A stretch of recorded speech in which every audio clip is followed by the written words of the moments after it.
Olá, pessoal. Vamos continuar nossos estudos sobre princípios da química.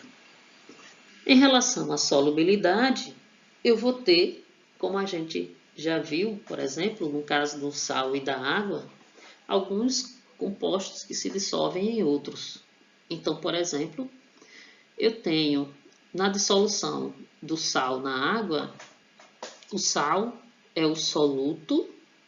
O soluto é considerado dispersor, pode ser definido como a substância dissolvida, ou seja, a que se distribui no interior de outra substância na forma de pequenas partículas. Isto é o soluto. No caso aqui, no nosso soluto, por exemplo, ele pode ser o sal.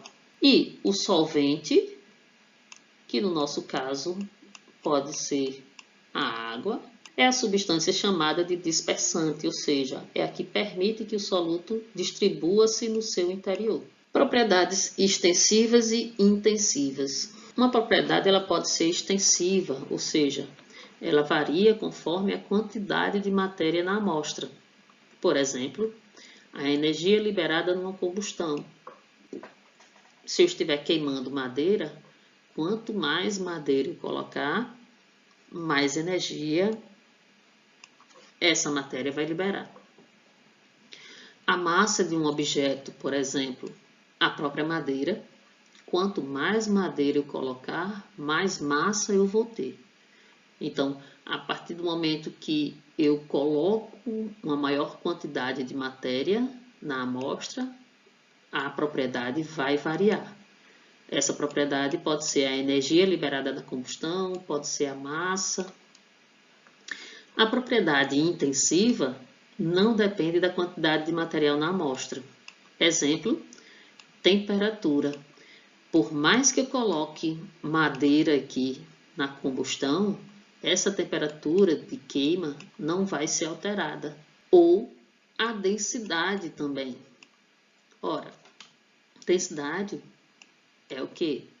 É massa sobre volume.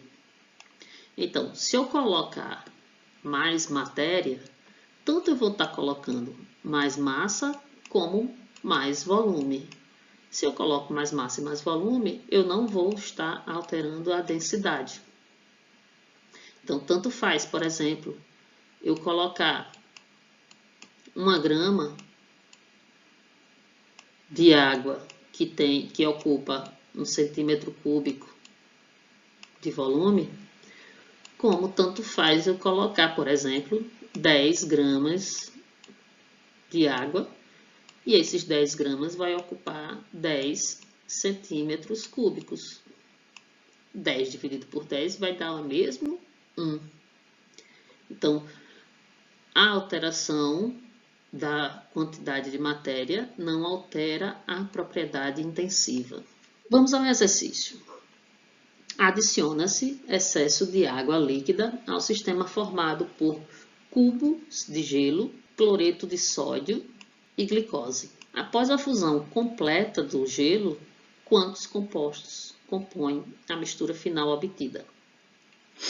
Então veja, eu tenho um recipiente, nele contém cubos de gelo, contém o sal, cloreto de sódio, NaCl, ele vai ter aqui cubos de gelo e vai ter aqui a glicose.